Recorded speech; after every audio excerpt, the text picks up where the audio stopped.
Good morning, everyone.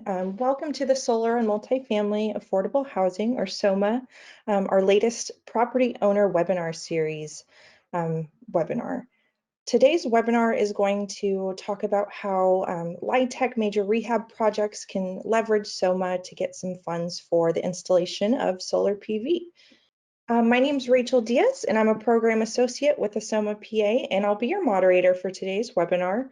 And before we jump into the presentation, I do want to take a moment to introduce you to today's speakers. First, we have Sarah Hill and Karina Gonzalez.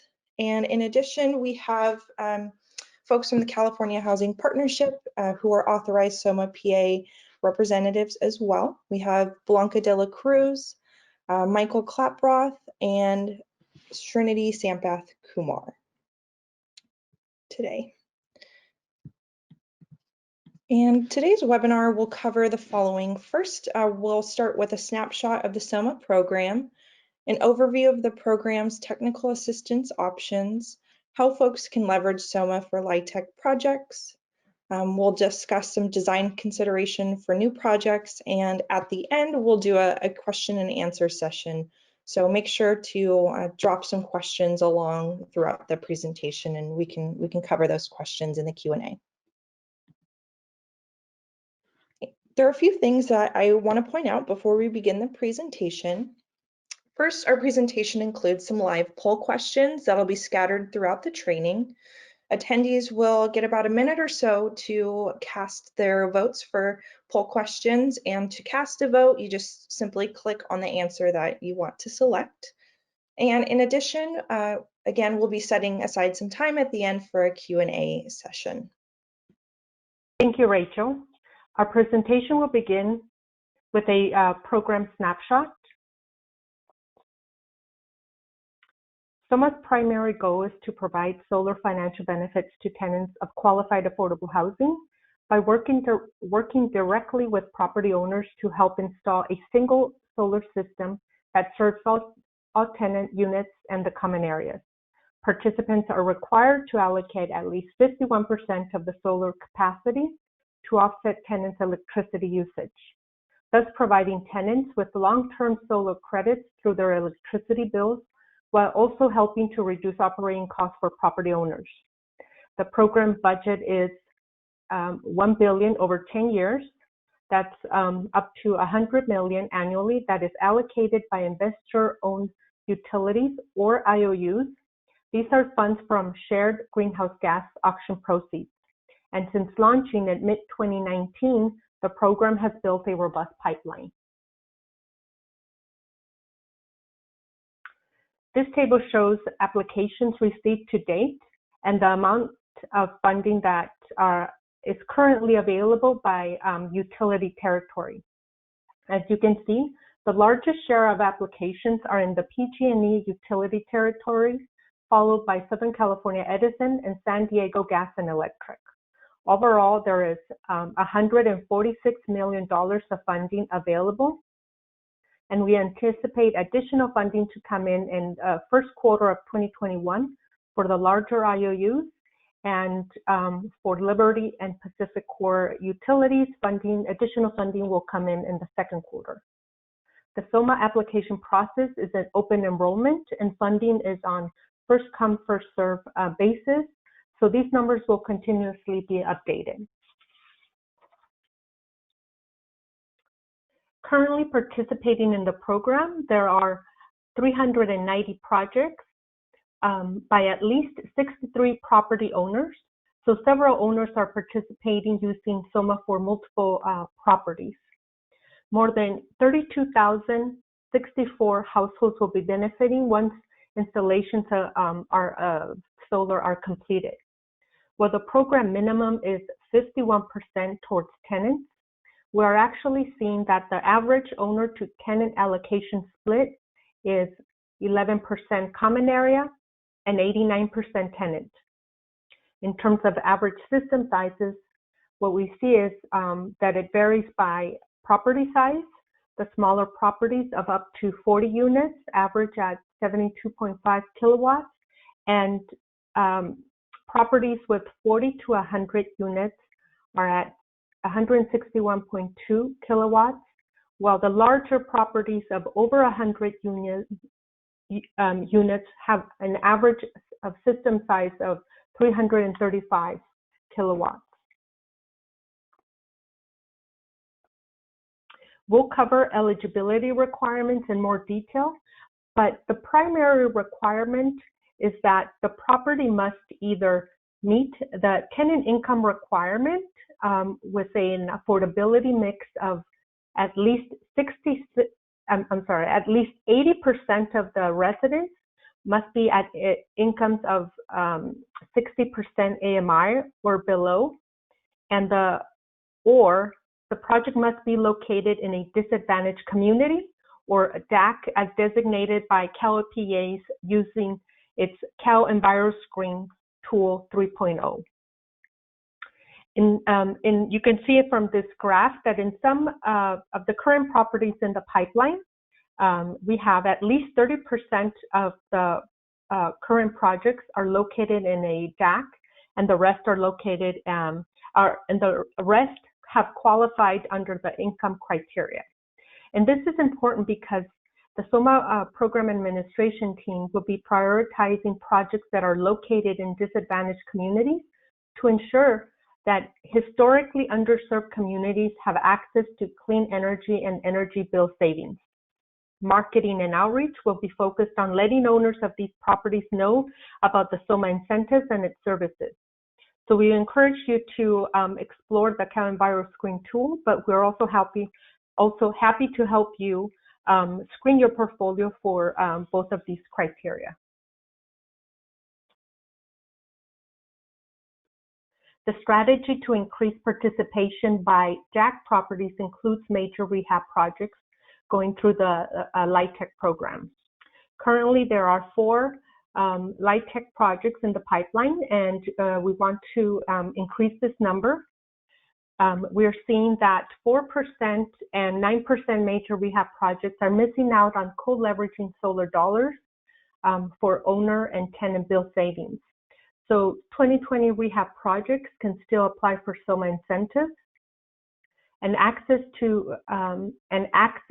free technical assistance at any stage of the project, including help to understand solar feasibility and incorporating clean energy strategies. The program's multi-year budget allows for portfolio planning. So you can apply now or plan to design the next rehab project with SOMAH solar credits. Next slide, please. Other eligibility requirements include that properties must be 5 units or more, and the building must be individually metered.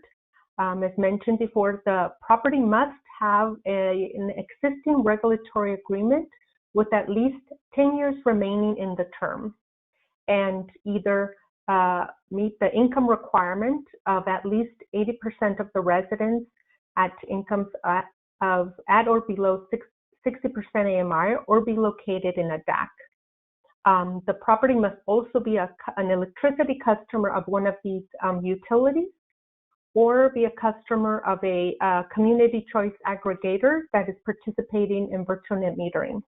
And lastly, new construction developments are eligible to participate, but they must have the certificate of occupancy at the time of applying for SOMAH. Among the reasons property owners are joining the program include the benefits of leveraging cash incentives to help pay for the common area share of the system, for long-term lower electricity bills to reduce annual operating costs. Owners can also leverage more debt by using projected savings for common area utility bills. And when residents have lower monthly utility bills, it improves their ability to pay their rent in full and on time. This can help lower turnover costs, as well as increase their comfort and satisfaction. And lastly, owners have the option to offer job training to their residents. Now I'm going to shift to how the SOMAH solar incentives work. SOMAH uses a tiered incentive levels. The current rates apply from July 1st, 2020 to June 30th, 2021. Rate levels step down annually on July 1st. This year's incentive stepped down by 5%. To secure the current rate, applications must be received before July 1st. Incentive rates for the SOMAH program are determined by a few factors. One is the capacity of the installed system. Second, the energy percentage split between tenant and common area load. And lastly, it factors in whether the property is using tax credits. You can see in this table that the incentive amount per watt would be based on whether or not the tax credits applied. If there were no tax credits applied, the tenant incentive rate and the common area incentive rate are the highest, and they are also the lowest if there are tax credits applied. The tenant incentive rates are intentionally set relatively high to cover a significant portion of the cost associated with installing the tenant benefiting system. On the next slide, I will have some examples. In our first two examples, these projects will not be applying the low-income housing tax credit or the federal investment tax credit. Therefore, as you can see in the top right corner of the slide, the incentive rates for these examples will be $3.04 per watt for the proportion of the system that will offset the tenant load, and $1.04 per watt for the proportion of the system that will offset the common area load. The system size in both of these examples will be 27.3 kilowatts. In example 1, 55% of the system will be allocated to tenants, and the remaining 45% will be allocated to the common areas. The total incentive earned for this configuration will be just over $58,000. In example 2, nothing changes except the proportional allocation to the tenants. Here, the tenant allocation is increased to 85% of the overall system size, thus increasing the total incentive to almost $75,000. In example 3 and 4, these projects will be applying the low-income housing tax credit and federal investment tax credit. As you can see in the top right corner of this slide, the incentive rates for these examples will be $1.52 per watt for the proportion of the system that will offset the tenant load, and 57 cents per watt for the proportion of the system that will offset the common area load. Otherwise, all of the other system elements and proportional allocations are the same as in the first two examples.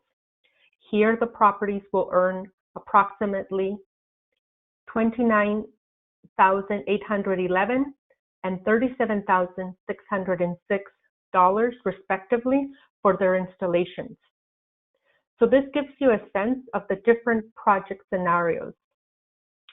Now I will turn it over to Sarah Hill. Thank you, Blanca. SOMAH can offer a variety of technical assistance services for enrolled projects. So in this section, we will explain what these services are in a little bit more detail, so you can choose the option that's best suited for you and your property.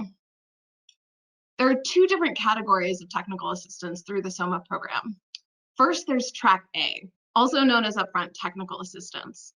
Upfront technical assistance, or upfront TA, as we're going to refer to it in this presentation, is designed to help property owners who may not be as familiar with installing solar PV to understand the basics of solar, the feasibility of solar for their property, as well as the associated costs and benefits. We'll go into more details on what services are offered through Track A in the next few slides. But there's also Track B.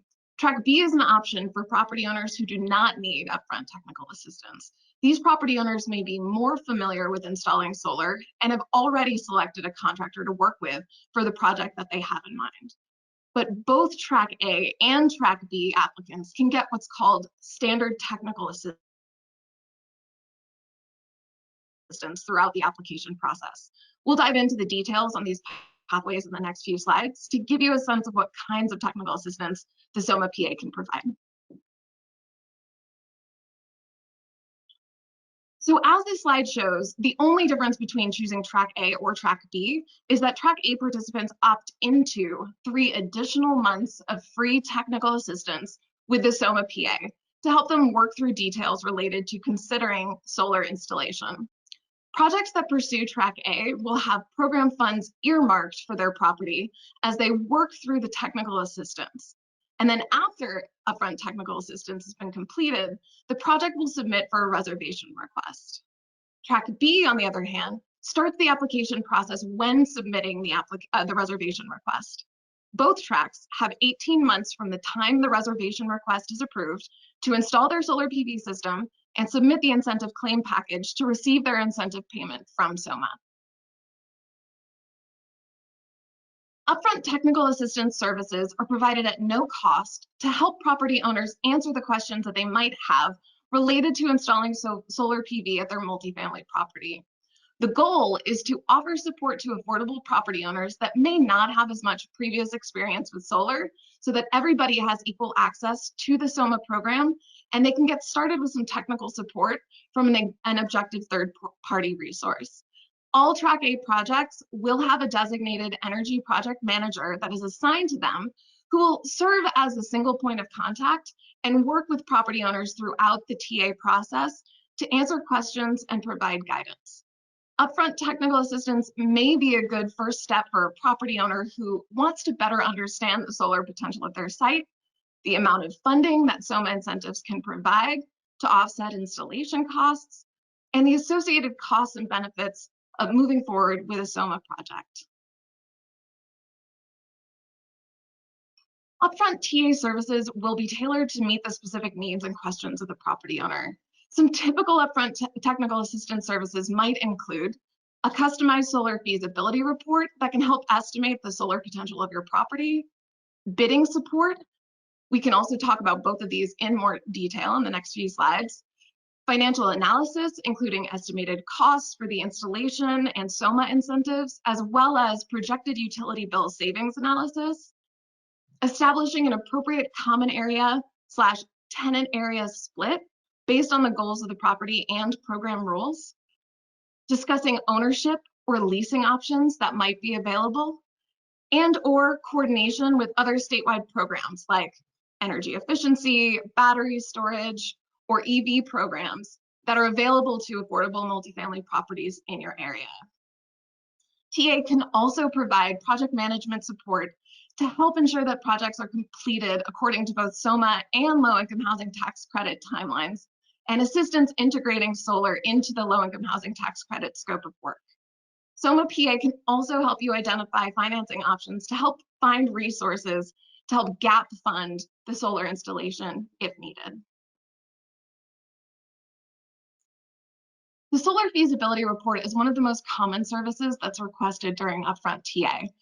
This report is intended to provide a high-level overview of the solar potential at your property to help you understand the basic costs and benefits of solar.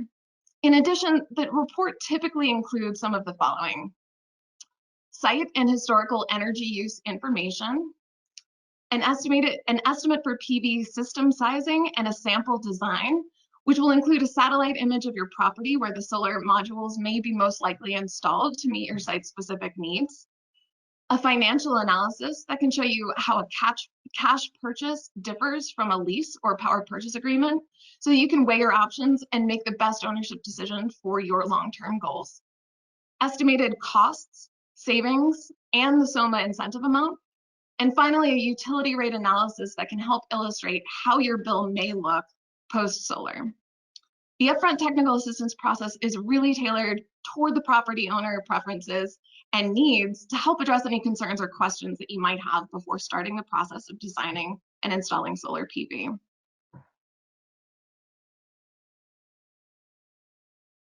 On the next few slides, I'm going to share a few elements that are included in a typical solar feasibility report. This picture shows an example of a system design, and your energy project manager will use satellite photos of the property to estimate the number of panels that could be installed on your site. They'll customize this assessment to meet your property's specific goals for solar and can help provide suggestions to maximize the solar potential. It is worth noting that the solar feasibility report is intended to provide a general assessment of your property's solar potential. The sample system design is the first step in a process to help inform the general size and cost of the system based on the orientation of the buildings on site, the shading, the roof design, and the historic energy consumption at your property. However, it's just a starting point to better understand some of your options and does not constitute a final solar design. Your solar contractor, once selected, will be able to provide a more detailed assessment and design recommendations based on site visits and site-specific conditions. Next slide, thank you. The solar feasibility report also includes a basic financial analysis like the one shown here. Based on the solar potential at your site, the energy project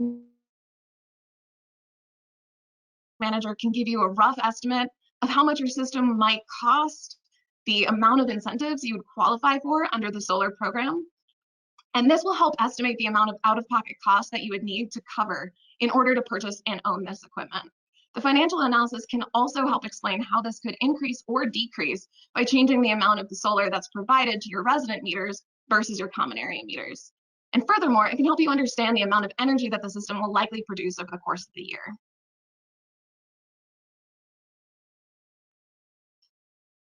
Typically, the report also includes a sample utility bill analysis on the next slide, which will estimate how this increase in solar energy production can reduce resident and/or common area bills over the course of a year.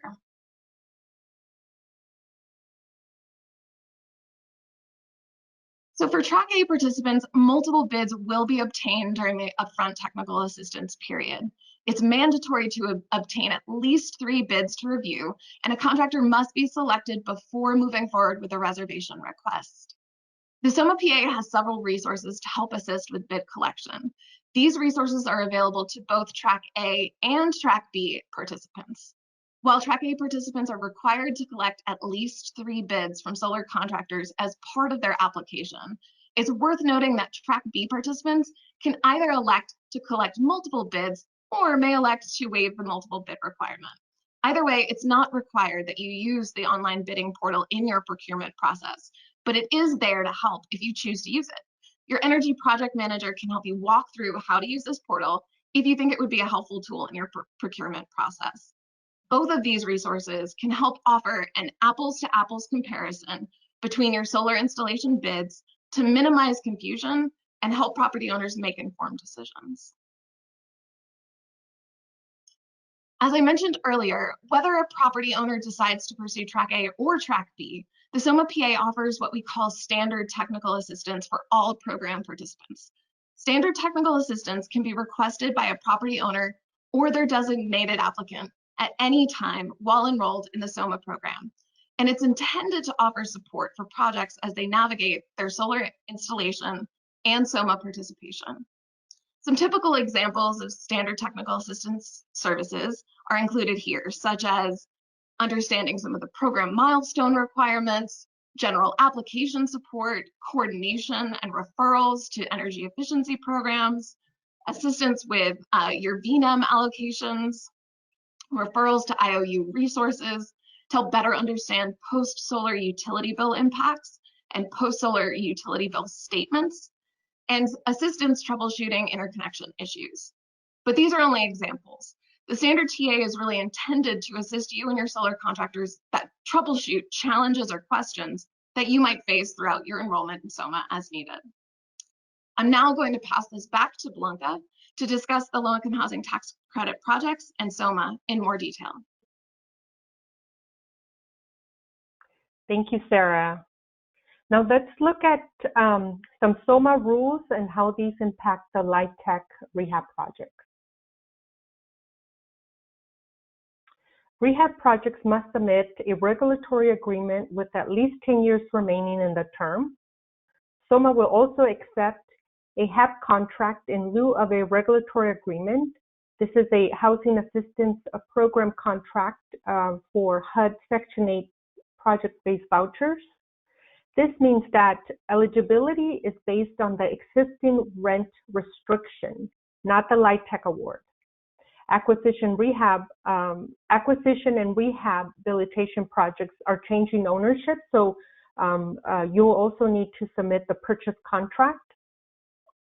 And adaptive reuse and existing market rate properties are eligible to apply upon securing a regulatory agreement. New construction projects are eligible upon securing the certificate of occupancy. So depending on the type of rehab project, it will impact when the property is eligible to apply for SOMAH solar credits. Because the primary goal of the program is to benefit tenants, project costs cannot be passed on to tenants over time. That would in any way discount the savings they receive from SOMAH solar credits. This means that utility allowance calculations must exclude solar credits. Rents cannot be increased to cover SOMAH PV related costs. Operations and maintenance costs cannot be passed on to tenants, and changes to the billing structure that will result in recapture of tenant economic benefits is not allowed. Participants must complete the Tenant Benefits Affidavit form to demonstrate that tenants receive the full direct economic benefit of the SOMAH solar credits. The program will verify property compliance by following up with owners and tenants directly to ensure long-term savings are occurring, and that no cost of the systems are being incurred by tenants. The Tenant Benefit Affidavit form is available for your review online at the calsomah.org. So more on utility allowance requirements. In affordable housing, 30% of the household income is used to determine the gross rent where utilities are tenant paid. Tenants must receive a credit towards their total rent contribution, known as the utility allowance, to ensure compliance with affordable housing rent limitations. To protect tenant benefits, SOMAH requires participating properties to exclude solar credits from calculations of utility allowance.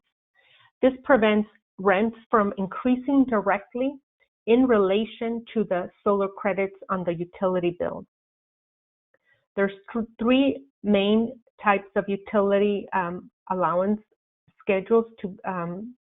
There's the standard utility allowance schedule issued by public housing authorities. HUD and USDA rural finance properties use project-based utility allowance, and the TCAC makes available the California Utility Allowance Calculator, or also known as QAC. TCAC rules allow for rehab projects applying for tax credits when the rehab, to use QAC, when the rehab improves energy efficiency by at least 20%, or when the property includes solar generation that offsets 50% of the tenant load. In terms of SOMAH rules, this means that when the owners run the QAC, they cannot account for the PV credits they are receiving. Those should stay out of the QAC calculation. Also, HUD and USDA have approved for their projects, using their funds and participating in the SOMAH program to exclude solar credits from their annual utility allowance calculations. For these SOMAH utility allowance requirements are applicable to solar, not to the energy efficiency. But if you are leveraging other resources to help pay for energy efficiency, you should check with those program requirements. About LIHTC strategies, I think the most important is to inquire early about solar to keep your options open. Consider the pros and cons of installing solar PV as part of the rehab or as a standalone project. Take advantage of the free upfront technical assistance to explore your options and understand what fits your project and budget. Inquire about SOMAH at any stage of the LIHTC project, but generally eligible rehab projects with an award can apply to track A or go straight to track B. Contact us for any information or talk to your solar contractor. And lastly, consider SOMAH for your portfolio, and we can also help provide a portfolio review. This visual SOMAH project timeline includes up to 3 months of optional upfront technical assistance period, shown as track A before month 0. Track B starts after the reservation request package is approved, shown here again is on month 0. There is an 18-month time period to complete the installation and submit the incentive claim package. And in between, there are 2 milestones. The first is the energy efficiency milestone, which is due 60 days after the reservation request is approved.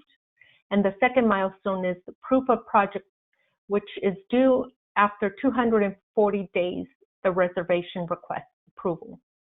As an example shown here on the bottom left, I'm showing a LIHTC project with an award applying for track B, but this is not fixed. Timing for your project application might look slightly different depending on your project timeline and if you want to apply as part of the rehab or a standalone solar project. Now I'll pass it over to Michael Klaproth. Thanks, Blanca. If there's interest in applying to the SOMAH program after listening to the content in today's presentation, then this section is for you. I'll be taking the next few minutes to cover steps on how to apply for SOMAH's upfront technical assistance. First, let's talk a bit about PowerClerk. PowerClerk version 2 is the online platform used by the SOMAH program. Applicants to the SOMAH program are required to use this platform to submit their applications to the SOMAH program. PowerClerk provides tools to monitor incentive applications, consolidate incentive documentation, and export project information as well. It also provides notifications regarding the project status and other updates and keeps records of all activities within the application so that users can go back to previous applications and reference submitted information. Let's take a moment to go over the registration steps so that you're prepared to create a PowerClerk account. First, to register for an account, you must go to the SOMAH PowerClerk login page for the utility territory that you wish to submit applications for. If you're planning on submitting applications in more than one investor-owned utility territory, you must first select one of the IOUs to create an account with first. Once you've accessed the SOMAH PowerClerk login page, click the register link below the login section, which is pictured here. This will route you to a registration form, which must be completed with your personal information. The company field here is optional, but it should be completed when applicable. Once you've accessed the SOMAH PowerClerk login page, from there, you'd be uploading the following required documentation. The first required document is to provide one regulatory agreement or HAP contract with at least 10 years remaining on the term. The cover sheet for multifamily low-income housing documentation is the second document that you'll be submitting. In this form, you will indicate the type of regulatory agreement and if the property meets the following requirements, which the first is the affordability requirement, which is 80% of units at or below 60% AMI, or if the property is located in a disadvantaged community. The third document that will need to be submitted the third step is to download and sign the letter of authorization, which is a form that allows the SOMAH PA to request and receive electricity data from the IOUs. Lastly, a list of all unit addresses at the property is also required. And that's the final step and the final required document for Power Clerk. I'll now pass it off to Sarah to discuss design considerations for new and existing buildings. Thank you, Michael. Every building will have its own unique characteristics that may affect solar potential on site. So in the next few slides, I'm going to highlight some design considerations for both new and existing buildings that you should keep in mind when contemplating solar PV. There are a handful of design considerations that you may want to think about when investigating the solar potential of your existing property. Some of these, like shading and orientation, are fairly standard considerations. You'll want to think about the amount of sunlight that your panels will likely receive most days. So if your rooftops are heavily shaded by trees or other nearby buildings, or oriented facing the northern sky, you may want to consider alternate locations that receive more consistent sunlight. Also look to see what kind of obstructions, like rooftop condensers, flues, or other equipment that you have on your roofs already, which might reduce the number of panels that you can install in the space available. While SOMAH incentivized panels must be permanently installed on site, they're not required to be installed on your roof. So some properties consider installing solar panels on existing or newly installed carports or in other ground-mounted areas of your property as an alternate location, or in addition to your rooftop solar panels. Furthermore, you may want to consider the age and condition of your existing roof. If the roof is nearing the end of its expected life, you may want to consider replacing your roof before or as a part of the scope when installing your solar panels. Expect your solar panels to be existing there for at least 25 years.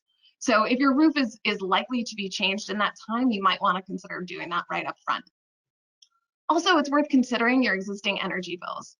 If your property has high energy bills, it's best practice to consider reducing your energy consumption of the property with energy efficiency upgrades before installing your solar panels, so you can reduce before you produce.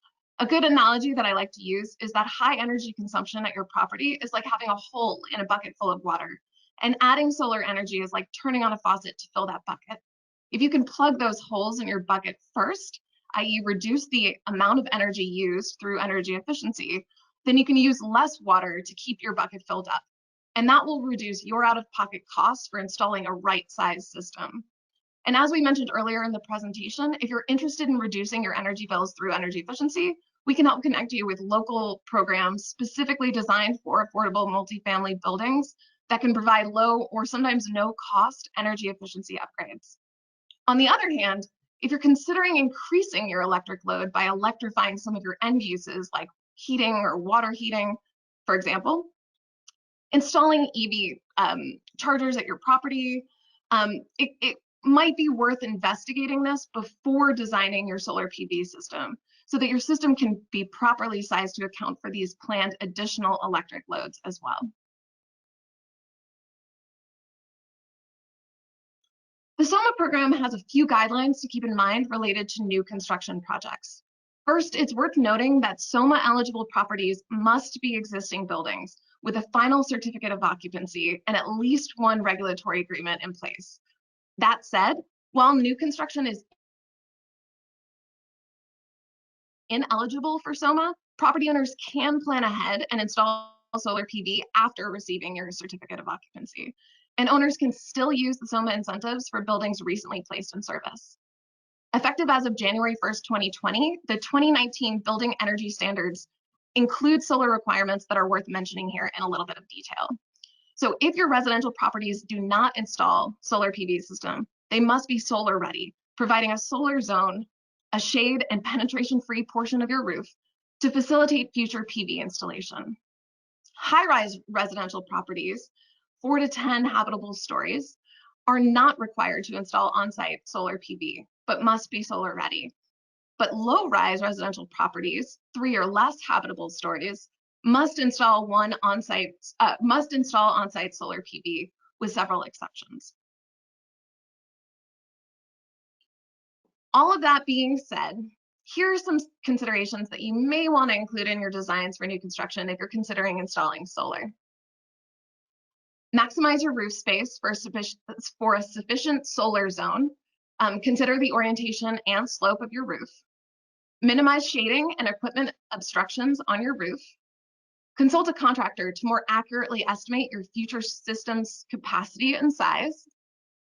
Plan connections for future system with electrical engineer and provide adequate space for your electrical equipment. And as always, remember to consult your local zoning ordinances that may affect your future system installation. Let's go ahead and jump into our question and answer portion of the webinar. So I'm seeing that quite a few questions came in related to track A, which is great. So for our first question, this is a question for Karina. Karina, what is the turnaround time for applying for a track A application to start the technical assistance process? Thank you, Rachel. Yeah, that's a great question. Timelines are a little bit hard to predict just because it does depend on the quality of the application that we receive, but typically it takes about a week to review the application in order for the PA to determine eligibility. And then once all of the documents are submitted, we will send a request for consumption data to the utility, which can take up to a month depending on whether or not the PA may need to troubleshoot with either the utility or the host customer.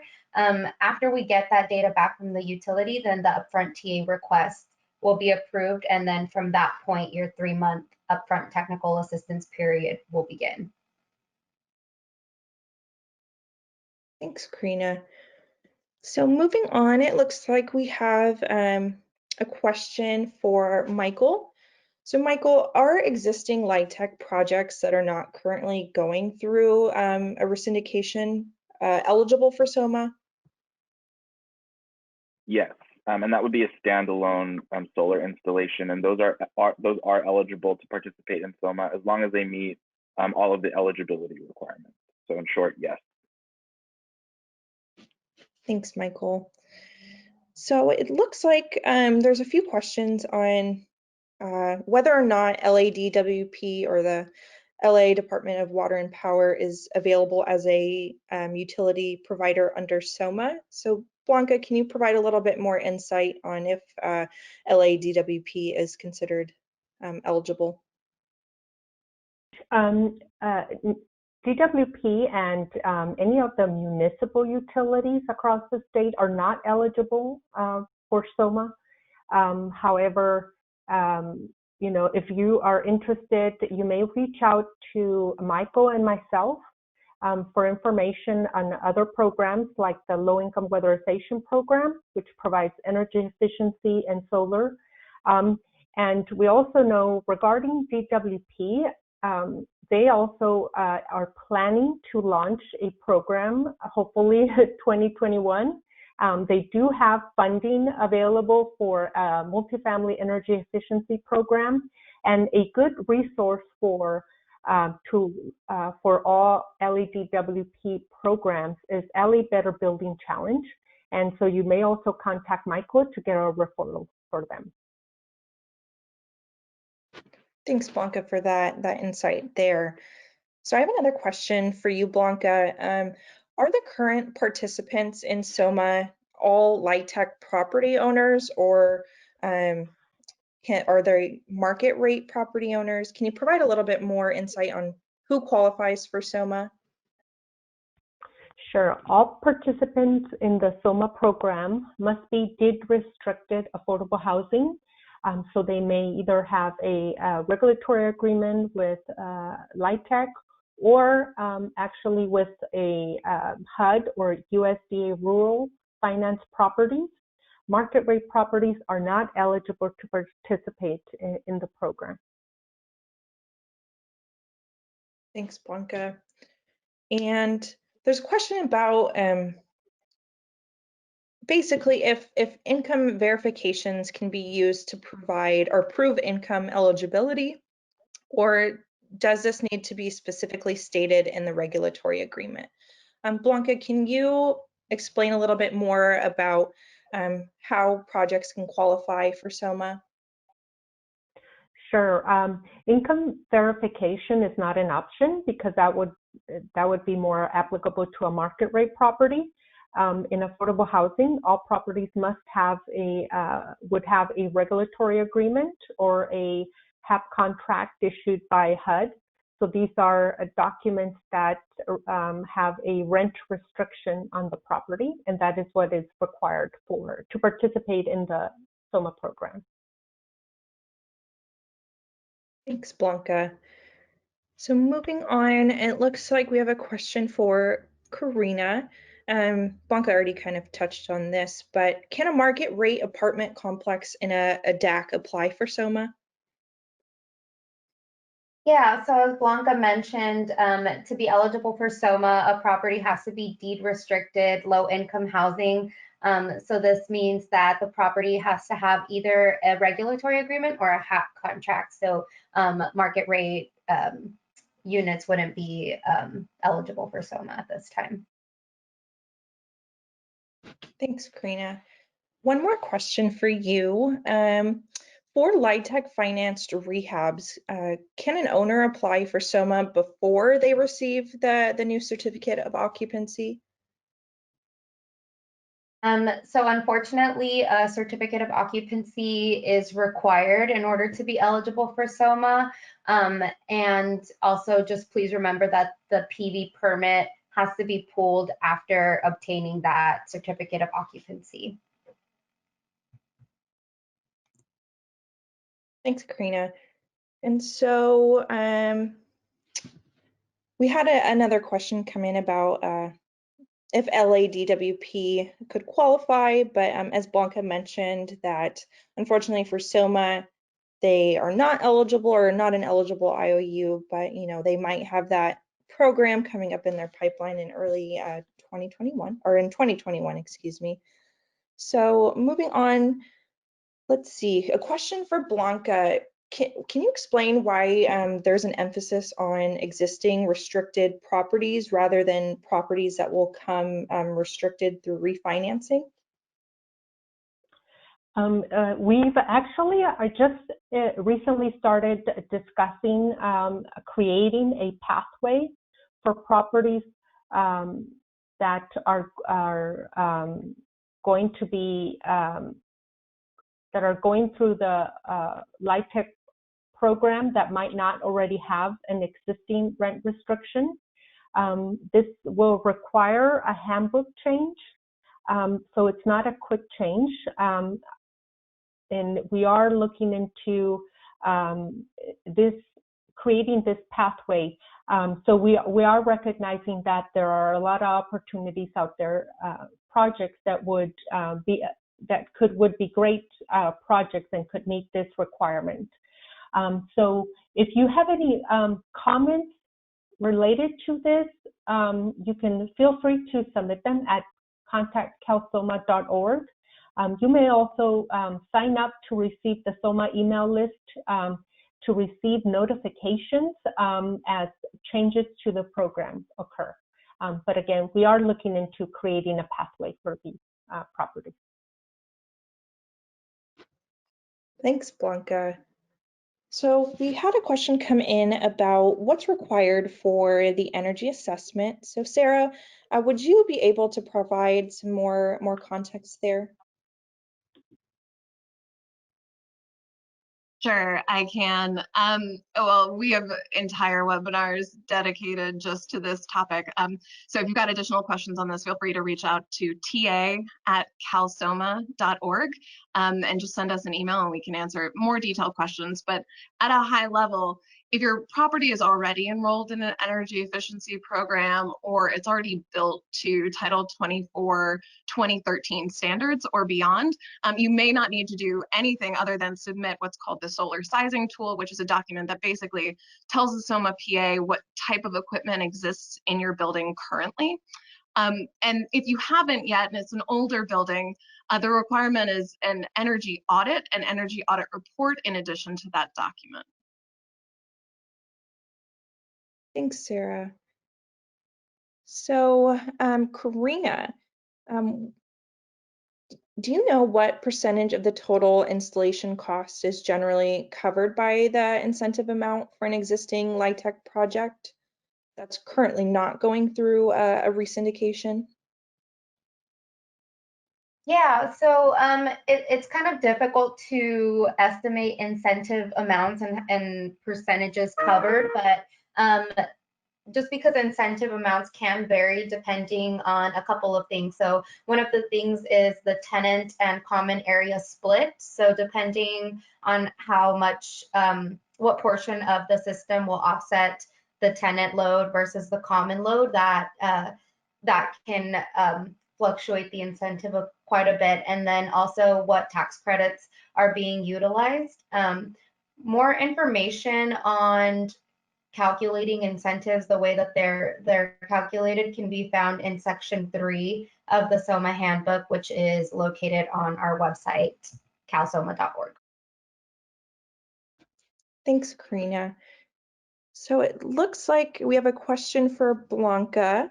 So regarding the QAC payment standards in SOMAH, are owners still able to use the QAC payment standard levels if they're using SOMAH? Yes, owners can continue to use the QAC utility allowance calculator. However, when it comes to calculating the electricity allowance, the calculation needs to assume that no PV is installed, right? PV that is paid with solar incentive is not installed. Essentially, assume that the resident is continuing to receive the same electricity allowance had solar not been installed, thus excluding the tenant solar credit. Gotcha, that makes sense. Thank you, Blanca. So for Sarah, what if there is an existing certificate of occupancy, but a new one would be made after the rehab is done? Can you provide a little bit more insight on how that might be eligible for SOMAH? Sure, that would be absolutely fine. Any existing building would qualify as is. So your rehab would qualify as is. The certificate of occupancy issue is really only important if it's a new construction building, right? So I hope that answers the question. Perfect, thanks, Sarah. And so it looks like I am getting to the last question here today. So there's a question asking if an application that's currently in process or in the pipeline can be transferred to a new sponsor if a sale occurs during the process. Karina, can you explain in a little bit more detail what host customers and property owners can do if this situation arises? Sure. So this is a little bit more complex. Host customers can change throughout the process. However, if the sale of the property impacts anything else with the application process or income levels or anything like that, I would encourage you to reach out to the PA with any property specific questions so we can just go through how the application would be impacted by that sale.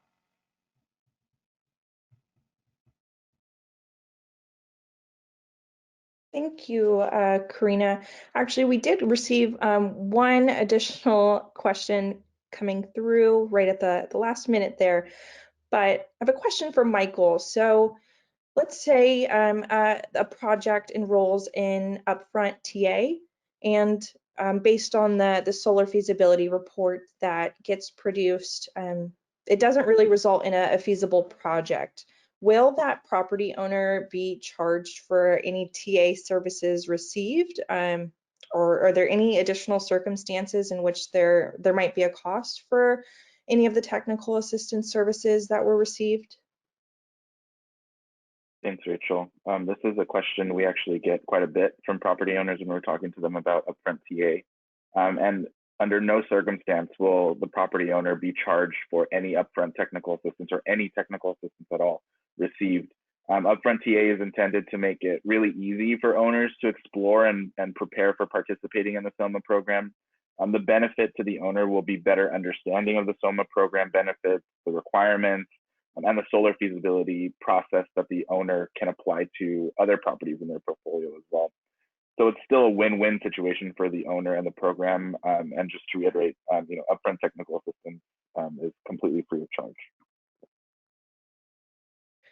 Thanks for answering that question, Michael. I definitely think that's an important piece that definitely is, I'm glad that was asked today. So that concludes our Q&A session of today's webinar. But before I let everyone go, I just wanted to sincerely thank everyone for all of your time and engagement today. Your participation, thoughts, and feedback is really critical to achieving SOMAH's goals. So we hope that you'll continue to attend and contribute to the future of the SOMAH program, whether that's attending future webinars, sending questions in through our inbox, attending public forums, etc. We just really appreciate everyone's engagement. And so we invite you, if you are interested in receiving any program updates, and if you're not currently subscribed to our listserv, we do invite you to visit calsomah.org to sign up to receive email updates. In addition, there are different education and resources and plenty of information that you can access on our program website as well.